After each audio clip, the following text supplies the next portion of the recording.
Hello, welcome to Grandma Anderson's house. Please come right this way and follow me. This house was built in 1918 in response to the oil boom that was going on here in El Dorado.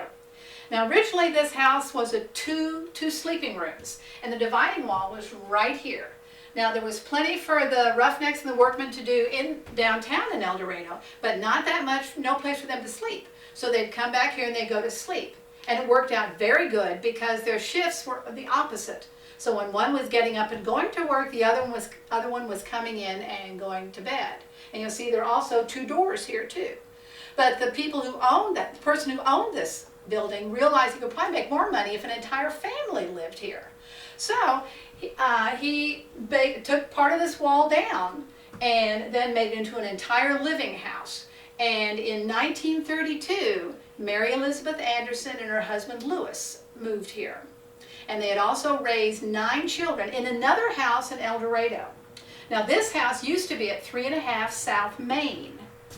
And after they moved, Mary Elizabeth and Louis moved here, unfortunately after about 5 years, Louis Anderson passed away. But Mary Elizabeth Anderson, or Grandma Anderson, stayed here until the 50s. And she never ever got indoor plumbing or electricity. As far as I know, from what I've learned, she was the kind of person that figures, I've lived this many years without it, so why bother getting it now? And if you notice, there's one room in this house that is missing, and that is the bathroom. Well, we do have, there is an outhouse where you'd go during the day, but there was something that my grandma used to call a thunder mug. Because when you think about it, it was the middle of December and it was really, really cold outside. Would you want to put all your clothes on and go outside to go to the bathroom?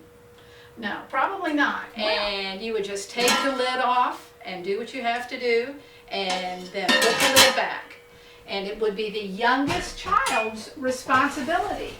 All the children had jobs to do, whether it was helping out in the farm, helping out in the house, setting the table, helping to cook. It was the youngest child's responsibility to empty the thunder mug daily and wash it out. Now, if you'd like to hear some more about Grandma Anderson, and the linoleum also is hers, and where she spent most of her time, you please just follow me in here.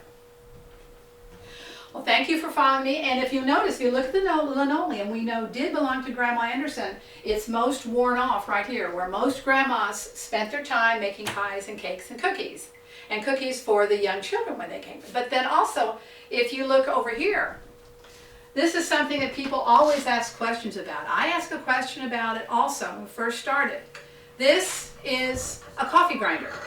I did not know that. You would put the coffee in here, put the beans in here after you bought them at the store, and you turn this and grind them, and they'd come out down here, and then you'd make your coffee. We do know, as I said, the linoleum in here belonged to Grandma Anderson. We do know that this also belonged to Grandma Anderson. Now also, some people know what this is, some people do not. It's a rolling pin. And you would usually I would have a cork right here. And you put ice inside of it and then plug the cork up. Because when you rolled out the dough, the coolness from the ice made the dough easier to use. And so they enjoyed using those.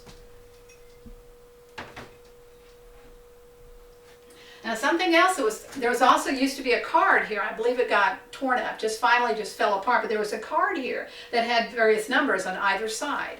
That was a cue to the iceman. Whenever he came there, he would know, like if you wanted 25 pounds of ice or something for your ice box. And he would bring that kind of ice and bring the ice to you. And a lot of the children in the middle of June and July really liked following the ice truck around to catch those chips of ice that might fall off. Now one thing also that Grandma Anderson would do, a lot of times when you lived in the fields like this, you had cattle, but you might have had a cow. Not cattle, but a cow. And you shared it with other people. Well, Grandma Anderson, one of the first things she would do would go out in the morning to get milk. And this is what is called a butter churn. So she'd take the milk and she'd put it in here and then she'd grind it and turn these to make it into butter.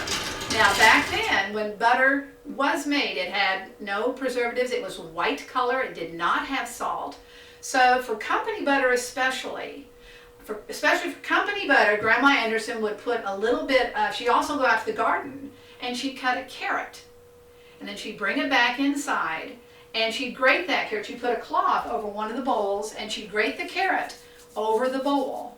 And then she'd pick it up in this cloth and tighten it up inside the cloth as much as she could, and just squeeze and squeeze and squeeze until a couple drops went into this white butter. And it was like she had orange food dye. It worked out perfectly. So you set the peelings aside, and then she'd take it and she'd mold it and stir it some more, and she'd put it in what was called a butter box. And sometimes they have pictures of flowers or fish on them, and she put all the butter inside here. And the fish or the imprint, the picture here, would make an imprint onto the butter. Then she'd put this, the whole thing, into the refrigerator, into the ice box, and let it harden. And this was the company butter. And woe to anybody in the family who ever touched this company butter. Because you had white butter on a saucer, and you better be happy you have it. So this was company butter for maybe the visiting pastor or teacher who was here. And then when they came, she'd take this out, and she'd just have to push it out of here onto a saucer and lay it outside. And it meant that they were fancy people, that they knew what they liked. And so when the man would come in after a hard day working in the field, he might get himself, this was always kept filled with water, get himself a drink of water. And after he got himself a drink, he would take the soap chips and he'd whisk them around inside here until he had bubbly water.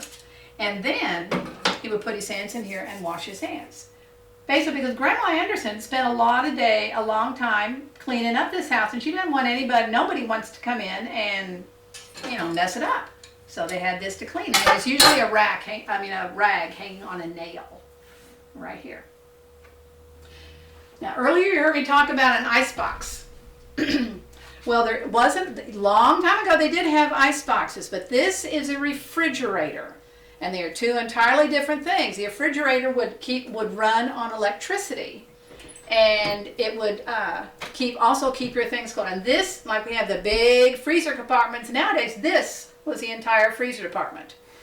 And you would go to a store and you buy a frozen box of peas or carrots or corn, and you put it in here, and you can only buy one at a time because they would only fit here.